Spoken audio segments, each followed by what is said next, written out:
Today we discuss associative property of union. Properties of union intersection for 2 or 3 sets. मैंने इसमें से commutative property बता दी थी union की और commutative property of intersection बता दिया था. Today जो हम डिस्कस करेंगे वो आज हमारा जो टॉपिक है वो associative property of union है. Today we will discuss it. So associative property of union. आपने अगर अभी तक मेरा चैनल सब्सक्राइब नहीं किया तो मेरा चैनल सब्सक्राइब कर दें ताकि आने वाली न्यू वीडियोस आपको मेरी मिलती रहें. एज हमारे पास जो यूनियन के रिस्पेक्ट से एसोसिएटिव प्रॉपर्टी किसी भी सेट के लिए ये होगी, that is A union B union C. इसमें हमारे पास कितने सेट्स हो गए? 1 2 3 सेट्स की बात हो गई. और फिर हम किस तरह लिखते हैं? A union B union C. अब एसोसिएटिव प्रॉपर्टी में आप देख रहे हैं कि 3 किसी सेट्स की इन्वॉल्वमेंट है. और एक चीज़ आप यहाँ देखते हैं कि अगर हमारे पास A union B union C लिखा है तो पहले ए यूनियन बी में इस तरफ ब्रैकेट है और उसके बाद A union B union C यानी इस तरफ ब्रैकेट है. सो हम इसको जो एसोसिएटिव प्रॉपर्टी ऑफ यूनियन को वो इस तरीके से रिप्रेजेंट करते हैं. इसको प्रूफ करने के लिए मैं एक जनरल एलिमेंट, आर्बिट्रेरी एलिमेंट लूंगी लेफ्ट हैंड साइड पे. लेफ्ट कोई भी एक्स एलिमेंट ले लेते हैं हम और हम क्या करते हैं, it's a left hand side. हमने लेफ्ट हैंड साइड ली, लेफ्ट हैंड साइड लेंगे और फिर राइट हैंड साइड. इस तरीके से दोनों को प्रूफ कर देंगे. एक्स हमने एक एलिमेंट ले लिया किसमें? इसमें हमारी लेफ्ट हैंड साइड में it's A union B and union C. ठीक है. दिस इम्प्लाइज दैट अगर कोई एलिमेंट आप किसी भी ए यूनियन बी इस तरह किसी सेट में ले रहे हैं, इट मीन्स कि ए यूनियन बी अगर हमारे पास है, ठीक है, ए यूनियन बी ब्रैकेट में लिखा है तो इसका मतलब ये कोई एक सेट होगा. ठीक है. और यूनियन सी का मतलब ये कोई एक सेट. ठीक है. अच्छा, और यूनियन की डेफिनेशन क्या है हमारे पास? By definition of union, by definition of union हमारे पास हम ये कहते हैं कि अगर यूनियन का मतलब ये होता है कि हम तमाम एलिमेंट्स को जस्ट एक तरतीब से लिख देते हैं. ठीक है. अगर हमारे पास एक सेट 1 2 हमने ले लिया सेट ए का और सेट बी का अगर हम ले लेते हैं दैट इज 3 and 4, तो ए यूनियन बी हमारे पास क्या होगा? It's a 1 2 3 and 4. ऐसे ही होता है ना हम एक तरतीब में. अच्छा, अब अगर हमने कोई एक आर्बिट्रेरी एलिमेंट लिया है तो यूनियन का मतलब ये होगा कि या तो वो ए यूनियन बी में होगा या तो वो सी सेट में होगा. ठीक है. या इट मीन्स कि वो हो भी सकता है और नहीं भी हो सकता, इसलिए हम और के साथ लिखेंगे. देखिए, एक आर्बिट्रेरी एक्स एलिमेंट ले लिया और दिस इम्प्लाइज दैट कि X element is A union B, या तो इस सेट में होगा, और के साथ आप लिखेंगे कि या तो वो इस सेट में होगा, सी में होगा. ठीक. दिस इम्प्लाइज दैट अगर मैं कह रही हूँ कि अब ये ए यूनियन बी में है ब्रैकेट के साथ, अभी जब मैंने बोला तो इसका मतलब अगर ए यूनियन बी में है तो इसका मतलब X is belongs to A और X is belongs to B. मैं इस पर भी डेफिनेशन ऑफ यूनियन लगा दूंगी और एक्स इज बिलोंग्स टू सी. अब आप क्या करेंगे कि जस्ट ब्रैकेट को इंटरचेंज करना है. आप यहाँ पर कह देंगे कि x is belongs to A और के साथ लिख देंगे कि x is belongs to b union c. यानी x अगर b में है और x c में है तो इसका मतलब x जो होगा इसके b यूनियन c में भी होगा. ठीक. और दिस इम्प्लाइज दैट कि हमारे पास x जो है, अब इससे क्या डेफिनेशन?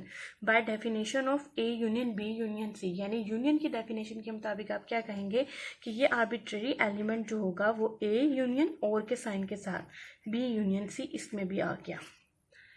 अब इससे हमें क्या पता चला? इससे हमें पता चला कि हमने एक एलिमेंट लिया जो कि ए यूनियन बी ब्रैकेट और यूनियन सी में था और वही एलिमेंट किस में आपको मिल गया?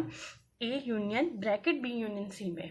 इट मीन्स दैट इसका मतलब ये हुआ कि ये जो हमारे पास ऊपर का जो पूरा एक सेट होगा, ऑब्वियस सी बात है ये एक सेट ही होगा, तो ये सेट जो है वो इस सेट में, इट मीन्स कि वो उसका सबसेट है.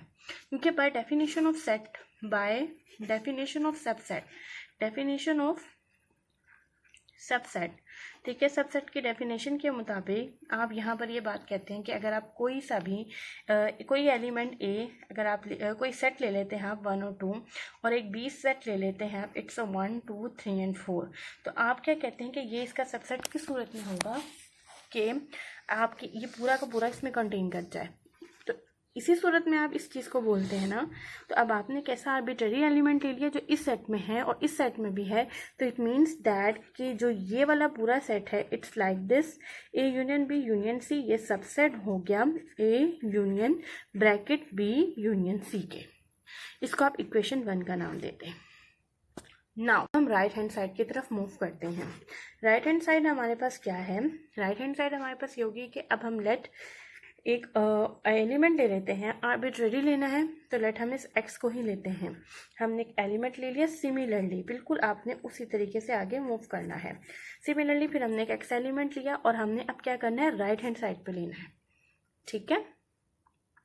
Belongs to A union bracket B union C, और बिल्कुल ऊपर के ही प्रोसीजर को करते हुए X belongs to, it means that this implies कि ये ए से, और X belongs to B union C, ठीक है, इससे बिलोंग करेगा। बाय, इधर लिखेंगे आप by definition of union, definition of union जो मैंने आपको अभी ऊपर एक्सप्लेन कर दी। फिर दिस इम्प्लाइज के साथ आप लिख देंगे एक्सिस बिलोंग्स टू ए और एक्सिस बिलोंग्स टू बी, इधर भी डेफिनेशन लगा देंगे, और एक्सिस बिलोंग्स टू सी, इधर भी आपने डेफिनेशन लगा दी। नाउ अब आप क्या कहेंगे, ये आप इस पे अब दोबारा अप्लाई रिवर्स की फॉर्म में डेफिनेशन अप्लाई करेंगे, तो यहाँ पर आ जाएगा X belongs to A union B, ठीक है, और एक्सिस बिलोंग्स टू सी।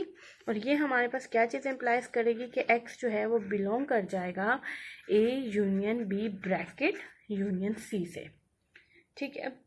बिल्कुल उसी तरीके से डेफिनेशन ऑफ सबसेट, ठीक है, आप यहाँ लिखेंगे बाय डेफिनेशन ऑफ सबसेट।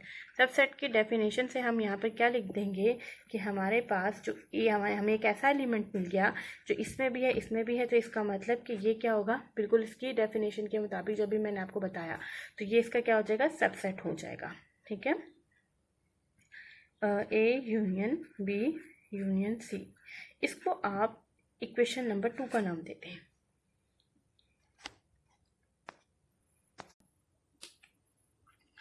अब हम इसको इक्वेशन नंबर 1 को और अगर इक्वेशन नंबर 2 को देखें तो हमें क्या पता चल रहा है कि ये एक ऐसा सेट है जो इसका सबसेट है, और फिर ये वाला पूरा पूरा इसमें भी कंटेन कर रहा है। ये किस सूरत में मुमकिन है, आपको पता है कि हर सेट अपना भी सबसेट होता है। अगर हम इसकी बात करते हैं ना 1 2 3 एंड 4 की, और हम इसको कह देते हैं कि ये सेट ए है, तो ये सेट जो है वो अपना भी सबसेट होता है। हम इसको इस तरीके से भी लिख सकते हैं, ठीक है। Every set is the subset of itself, it means that कि अगर ये पूरा का पूरा इसमें कंटेन कर रहा है और ये पूरा का पूरा इसमें कंटेन कर रहा है, तो बाय इक्वेशन 1 and 2